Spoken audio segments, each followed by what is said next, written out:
Do you find yourself using words like, you make me ill, you give me a headache, it's all your fault?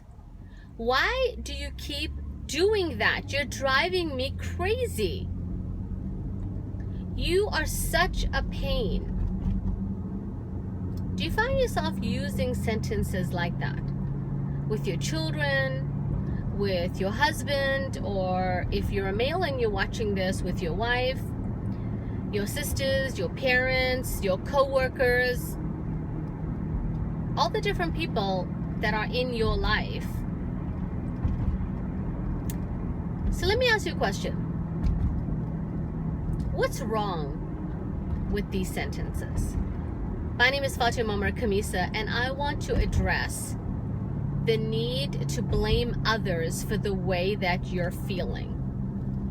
So I'm walking along and I kick my foot on the sofa or a toy, and I blame the child, or I blame the person who put the sofa there, or I blame someone because they're looking at me, and I have this need to blame someone for my behavior.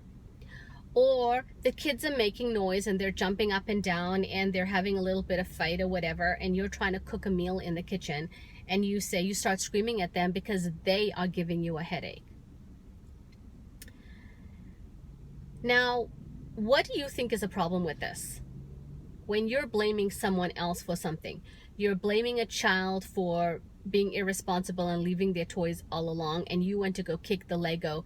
Trust me, I know all about that. Okay, my son Mustafa, in his room, he would set up the entire floor with Lego as a trap for me. Yeah. Now, I can choose to get angry, or I can just choose to take responsibility for my own behavior. Here's the difference.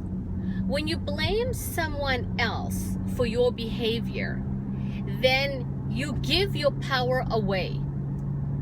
When you blame someone else for how you're feeling, whether you're feeling angry or sad or irritated, you make yourself a victim. And then you create a sense of hopelessness and helplessness for you. And so there's a couple of different things that are really going on here, right? So number one, I am not responsible for my behavior. It's all your fault. You need to change your behavior in order that I feel better. Doesn't that sound ridiculous? Number two, as long as you're blaming someone else, you don't have to change. You can just be the jerk that you really are, which you are. If you're blaming someone else for your behavior, you're pretty much a jerk, okay? And number three, you can be a victim, and then you can continue whining and complaining about your children's behavior, your husband's behavior, your wife's behavior, your co-worker's behavior, because you're such an innocent little doll. Hello, I've got a wake-up flash for you. You are a big, giant manipulator. That's what you are. And you're using other people to make yourself feel better, because you won't take a minute to actually do some self-improvement, some self-introspection, and fix yourself. Honestly, when is the right time for you to start fixing yourself, healing your old wounds, instead of projecting all your junk onto someone else, and even an innocent child, or the people that are around you? If not now, then when?